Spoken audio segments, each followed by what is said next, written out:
अस्सलाम वालेकुम। Today my topic is about partial molar quantities. तो इसमें वो सारी क्वांटिटीज़ आएंगी जो कि चेंज होती है with respect to mass of system, मतलब जो मास पर डिपेंड करती हैं। जैसे यहाँ पे लिखा हुआ है internal energy, enthalpy, give free energy, entropy. ये सारी एक्सटेंसिव प्रॉपर्टीज़ होती हैं और ये प्रॉपर्टीज़ को एक्सप्लेन करने के लिए पार्शियल मोलर क्वांटिटीज़ जो है वो इंट्रोड्यूस करवाई गई थी, क्योंकि ये प्रॉपर्टीज़ जो होती हैं वो मास के लिहाज से चेंज होती हैं और हमारा जो थर्मोडायनामिक सिस्टम है वो मास के लिहाज से चेंज होने वाला मतलब सिस्टम, मतलब जितने भी हमने थर्मोडायनामिक रिलेशंस निकाले हैं जिसमें इंथैल्पी थी, हमारा इंटरनल एनर्जी थी, एंट्रोपी थी या गिव फ्री एनर्जी थी, वो सारी इस कंडीशन में निकाले गए थे थर्मोडायनामिक रिलेशन कि वो क्लोज सिस्टम था और क्लोज सिस्टम में ना तो मास चेंज होता है ना ही कंपोजिशन चेंज होती है।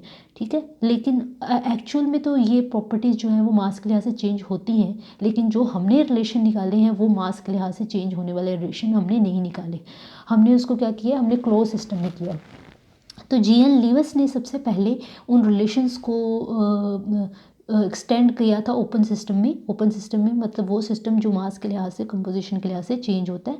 तो उसको उसने किस तरह एक्सटेंड किया, उसने एक क्वांटिटी इंट्रोड्यूस करवाई थी जिसको पार्शियल मोलर क्वांटिटी बोलते हैं और उसको एक्स से रिप्रेजेंट किया जाता है। एक्स मतलब वो इंट्रोपी भी हो सकती है, वो गिव फ्री एनर्जी भी हो सकती है, वो इंथैल्पी भी हो सकती है, वो इंटरनल एनर्जी भी हो सकती है। उसको एक्स से रिप्रेजेंट किया है इज़ अ फंक्शन ऑफ, जो कि चेंज होती है with respect to temperature, pressure और number of moles. Number of moles कोई भी हो सकते हैं Ni तक। ठीक है, तो ये प्रॉपर्टी जो है वो इन सारी प्रॉपर्टीज़ को रिप्रेजेंट करती है। एक्स से इसको रिप्रेजेंट किया है और वो ऊपर वाली सारी एक्सटेंसिव प्रॉपर्टीज़ को रिप्रेजेंट कर रही है और वो टेम्परेचर, प्रेशर और कंपोजिशन मतलब नंबर ऑफ मोल्स के लिहाज से ये प्रॉपर्टी चेंज होती है। तो इसको इंट्रोड्यूस करवाया गया था। अब अगर हमने टोटल चेंज चेक करना है इस प्रॉपर्टी का, इसको बोलते हैं पार्शियल मोलर क्वांटिटी। एक्स से इसको रिप्रेजेंट करते हैं और अगर हमने इसका टोटल चेंज चेक करना है तो हम इसको कैसे चेक करेंगे, हम पार्शली टेम्परेचर के लिहाज से भी इसका चेंज चेक करेंगे या पार्शली प्रेशर के लिहाज से भी चेक करेंगे, N1 के लिहाज से भी, N2 के लिहाज से भी इसको चेक करेंगे। ठीक है, तो जब हमने टोटल चेंज चेक करना होता है हम डी का वर्ड यूज़ करते हैं और जब हमने पार्शली मतलब थोड़ा सा चेंज टेम्परेचर के लिहाज से, थोड़ा प्रेशर के लिहाज से, थोड़ा नंबर ऑफ मोल्स के लिहाज से, मतलब थोड़ा थोड़ा पार्ट्स में करके करना हो इज़ इक्वल टू, मतलब ये टोटल चेंज है और ये पार्शियल चेंज है, ये सारे मिल के ये टोटल चेंज बनता है। तो पार्शियल चेंज के लिए हम ये वाला साइन लगाते हैं पार्शियल डेरिवेटिव का। ठीक है, तो इसमें सबसे पहले जो है वो पार्शियल चेंज जो है हमारी पार्शियल मोलर क्वांटिटी का, वो विद रिस्पेक्ट टू टेम्परेचर है। मतलब इस केस में सारे का सारा चेंज जो है, टोटल चेंज जो है टेम्परेचर के लिहाज से है। वैसे हम पार्शियल चेंज चेक कर रहे हैं किसका, partial change of partial molar quantity with respect to partial change of temperature, लेकिन सारे का सारा चेंज जो है dt इस चीज़ को रिप्रेजेंट करता है सिर्फ टेम्परेचर के लिहाज से। प्रेशर और नंबर ऑफ मोल्स इसमें कांस्टेंट है। उसके बाद दूसरे स्टेप में प्लस जो है, ये सारी क्वेश्चन एक ही क्वेश्चन है, तो प्लस पार्शियल मोलर क्वांटिटी का change with respect to pressure, यानी यहाँ सारा चेंज जो है प्रेशर के लिहाज से और टेम्परेचर और नंबर ऑफ मोल्स इसमें कांस्टेंट है। उसके बाद हमारा आ जाता है कि हमारा चेंज है with respect to N1 number of moles. One का मतलब कोई स्पीशी, वन स्पीशी उसको दिया तो उसके नंबर ऑफ मोल्स, अगर हम नंबर ऑफ मोल्स चेंज उसके अगर हो रहे हैं तो हमारा पार्शियल मोलर क्वांटिटी भी चेंज होगी, मतलब हमारा entropy, give free energy, enthalpy और इंटरनल एनर्जी भी चेंज होगी। तो वन जो है स्पीशीज़ का नाम है, मतलब सारे का सारा चीज़ इसी स्पीशी के नंबर ऑफ मोल्स के लिहाज से। बाकी कुछ जो स्पीशीज़ हैं N2 है, जब कोई भी जितनी भी स्पीशीज़ हैं वो सारी कांस्टेंट रहेंगी। सारा का सारा चीज़ वन स्पीशी के नंबर ऑफ मोल्स के लिहाज से है। ठीक है, उसके बाद 2 के लिहाज से सारा चेंज है DN2 और बाकी टेम्परेचर, प्रेशर N1 और बाकी जो स्पीशीज़ हैं उनके नंबर ऑफ मोल्स कांस्टेंट रहेंगे। तो ये सारी की सारी इक्वेशन जो है वो इसके इक्वल है total change of partial molar quantity के। अब इसमें जो ये दो क्वांटिटीज़ हैं, ये वाली और ये वाली, इसको हम अलग करके निकालेंगे।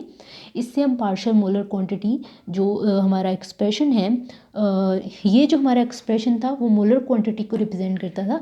अभी पार्शियल मोलर क्वांटिटी हम इस वाली क्वांटिटी के जब हमने डेरिवेटिव लिया है उससे निकालेंगे। डेरिवेटिव लेके यहाँ ये दो वैल्यूज़ हैं, ये पार्शियल मोलर क्वांटिटी को रिप्रेजेंट करेंगी।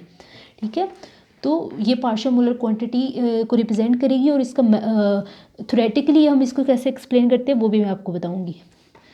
ये आपका मोलर क्वांटिटी है x और फिर मोलर क्वांटिटी का आपने डेरिवेटिव लिया, उसको पार्ट्स में उसका चेंज चेक किया, temperature, pressure, number of moles के लिहाज से। क्योंकि हमने नंबर ऑफ़ मोल्स के लिहाज से ही चेंज को एक्चुअली में चेक करना है, तो इसलिए ये दोनों हम अलहदा कर लेंगे। ये अलहदा करेंगे तो एक क्वांटिटी ये है और एक ये थी, तो इक्वल टू होगा x1 बार और ये है x2 बार। ये कौन सी दो क्वांटिटीज़ हैं, ये वाली और ये वाली, जिसमें जो चेंज है स्पीशी 1 के नंबर ऑफ मोल्स के लिहाज से है और टेम्परेचर, प्रेशर और N2 जो है कांस्टेंट है, और इसमें स्पीशी 2 के लिहाज के नंबर ऑफ मोल्स के लिहाज से पार्शियल क्वांटिटी का चेंज होगा, मोलर क्वांटिटी का चेंज होगा। मोलर क्वांटिटी क्या है, इंट्रॉपी, फ्री एनर्जी, इंथैल्पी और इंटरनल एनर्जी। ठीक है, तो इसमें N2 के लिहाज से होगा, जिसमें 1 के लिहाज से होगा उसको x1 बार कह दिया, जिसमें 2 के लिहाज से होगा उसको x2 बार कह दिया। ये जो चीज़ है, ये जो बार वाले दो क्वांटिटीज़ हैं, इसको पार्शियल मोलर क्वांटिटीज़ बोलते हैं। ठीक है, ये पार्शियल मोलर क्वांटिटी को रिप्रेजेंट करती हैं।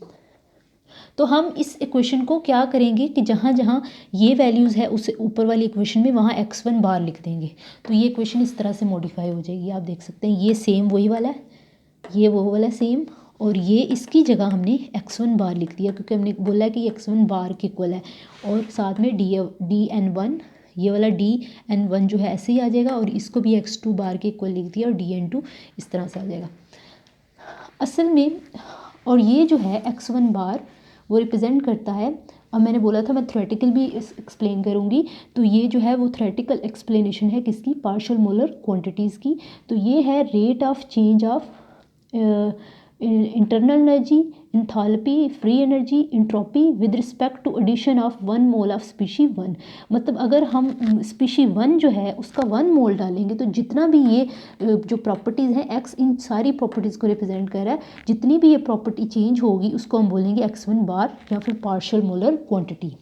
तो इसको हम अगर बोलें rate of change of internal energy, enthalpy, free energy, entropy with respect to addition of 1 mole of species 2 के 1 मोल अगर हम डालेंगे तो जो भी इन प्रॉपर्टीज़ में चेंज होगा उसको हम पार्शियल मोलर क्वांटिटी x2 बार से रिप्रेजेंट करते हैं, या फिर उसको पार्शियल मोलर क्वांटिटी बोलते हैं। ये भी पार्शियल मोलर क्वांटिटी, ये भी पार्शियल मोलर क्वांटिटी। तो ये इसकी थ्योरेटिकल डेफिनेशन है पार्शियल मोलर क्वांटिटी की। ओके, तो हम जैसे मैंने बोला था कि x की जगह हम जो ओरिजिनल हमारी पैरामीटर्स हैं, थर्मोडायनेमिक पैरामीटर्स हैं, वो भी हम लिख सकते हैं। तो हमने ये वाली जो है इसको हमने किसके इक्वल किया था, आप देख सकते हैं, change of quantity over n1, change of n1। ठीक है, तो ये सेम हम यहाँ पे भी लिख सकते हैं, बस x की जगह हमने यहाँ पे इंटरनल एनर्जी लिख दिया और यहाँ पे x की जगह हमने फ्री एनर्जी लिख दिया। बाकी सारी इक्वेशन वैसी की वैसी है, टेम्परेचर, प्रेशर, n1, n2 और बाकी नंबर ऑफ मोल्स जो है इसमें कांस्टेंट है। सिर्फ ni कोई भी नंबर ऑफ कोई भी स्पीशी हो सकती है, वो मोल्स जो है वो चेंज हो रहे हैं, बाकी सारे कांस्टेंट है। तो हमने x की जगह कुछ नहीं किया, हमने x की जगह यहाँ पे e लिख दिया, जो x का फार्मूला हमने ऊपर निकाला था x1 बार का, तो x2 बार का भी निकाला था, तो उसकी जगह हमने क्या लिख दिया, इंटरनल एनर्जी और फ्री एनर्जी। इसके अलावा हम इंथैल्पी का और इंट्रोपी का भी इसी तरह निकाल सकते हैं। अब इसमें भी आगे एक मसला है कि जो हमारा x1 बार है वो एक्चुअल वैल्यू को रिप्रेजेंट करता है और एक थ्योरेटिकल वैल्यू भी होती है। इसी की पार्शियल मोलर क्वांटिटी की एक थ्योरेटिकल वैल्यू भी होती है जो कि आइडियल गैस और आइडियल सॉल्यूशन को रिप्रेजेंट कर रही होती है, यानी कि वो वैल्यू होती है प्योर स्टेट। तो आइडियल सॉल्यूशन क्या होता है, जिसमें कोई इंट्रैक्शन नहीं होता, जो सॉल्यूशन के अंदर स्पीशीज़ होती हैं उनमें कोई इंट्रैक्शन नहीं होता, और आइडियल गैस में कोई फोर्स ऑफ अट्रैक्शन नहीं होती। यहाँ इंट्रैक्शन की बात हो रही है, फोर्स, और ये फोर्स ऑफ अट्रैक्शन की बात हो रही है। तो ज़ाहिरी बात है इस केस में, आइडियल केस में, जब आइडियल गैस या आइडियल सॉल्यूशन को रिप्रेजेंट कर रहे हैं तो पार्शियल मोलर क्वांटिटीज़ जो होंगी उनकी वैल्यू कोई और होगी, लेकिन एक्चुअल में आइडियल गैस में फोर्स ऑफ अट्रैक्शन भी होती है और सॉल्यूशन जो होते हैं उनमें इंट्रैक्शन भी, उस सॉल्यूशन के अंदर जो स्पीशीज़ होते हैं उनमें इंट्रैक्शन भी होता है और उनमें भी फोर्सेस होती हैं। ठीक है, तो ये हमारी थ्योरेटिकल वैल्यू होती है जिसको मैंने xi स्टार से रिप्रेजेंट किया है। ये डिफरेंट होती है दैन एक्चुअल वैल्यू जो हम एक्सपेरिमेंटली कैलकुलेट करते हैं। कभी कभी सेम भी हो सकती है लेकिन मोस्टली डिफरेंट होती है। और जितना हमारा नंबर ऑफ़ मोल्स पे किस तरह ये प्रॉपर्टीज़ जो हैं डिपेंड करती हैं, क्योंकि मैंने एक्सटेंसिव प्रॉपर्टीज़ बोला जो कि मास और कंपोजिशन पे डिपेंड करती हैं, जो कि कौन कौन सी थी, इंटरनल एनर्जी, इंथैल्पी, एंट्रोपी और फ्री एनर्जी हमारी। तो ये इसलिए चेंज होती हैं विद रिस्पेक्ट टू मास, क्योंकि जितने नंबर ऑफ़ मोल्स बढ़ते जाते हैं उतने इंट्रैक्शन जो है, फोर्सेस ऑफ अट्रैक्शन और इंट्रैक्शन बिटवीन स्पीशीज़ भी उतनी ज़्यादा होती जाती हैं।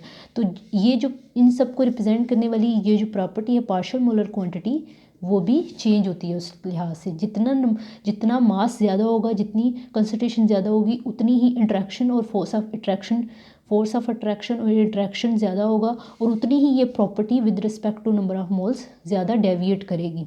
और ये प्रॉपर्टी मतलब इंटरनल एनर्जी, इंथैल्पी, एंट्रोपी और फ्री एनर्जी भी उतनी ही डेविएट करेगी। मतलब ये सारी स्पीशीज़ जो हैं वो मास पे डिपेंड करती हैं, क्योंकि मास के ज़्यादा होने की वजह से वो या कम होने की वजह से फोर्स ऑफ अट्रैक्शन और इंट्रैक्शन जो है वो कम या ज़्यादा होती है। ठीक है, तो इसलिए ये मास पे डिपेंड करती हैं। और ये भी चूँकि इनको रिप्रेजेंट कर रहा है तो ये भी इन पे डिपेंड करेगी, किसके ऊपर, मास के ऊपर, पार्शियल मोलर क्वांटिटी भी। और इस वजह से एक्चुअल की वैल्यू थ्योरेटिकल से बिल्कुल डिफरेंट होती है, क्योंकि थ्योरेटिकल जो होती है वैल्यू वो आइडियल सिचुएशन को रिप्रेजेंट कर रही होती है, और हमारी सिचुएशन जो है वो आइडियल नहीं है। तो आज हमने क्या सीखा, आज हमने सबसे पहले हमने एक्स को इंट्रोड्यूस करवाया जो कि मोलर क्वांटिटी है, और फिर हमने उसको डेरिवेट किया, फिर पार्शियल डेरिवेट किया with respect to temperature, pressure और नंबर ऑफ़ मोल्स, दोनों number of moles and species 1 और स्पीशी 2 के। फिर उसमें से उस इक्वेशन में से हमने अपना पार्शियल मोलर क्वांटिटी को अलहदा कर लिया और उसकी वैल्यू उस इक्वेशन में पुट कर दी। और फिर हमने बताया कि ये पार्शियल मोलर क्वांटिटी का मतलब क्या है, कि मतलब ये है कि कोई भी प्रॉपर्टीज़ जो होती हैं वो नंबर ऑफ़ मोल्स के लिहाज से, उस स्पीशीज़ के नंबर ऑफ़ मोल के लिहाज से चेंज होती है।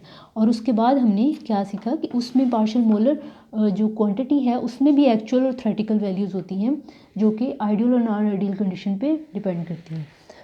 तो ये था हमारा आज का lecture. I hope you understand it well. If you have any question, ask in comment box below and don't forget to like, subscribe and share. Allah Hafiz.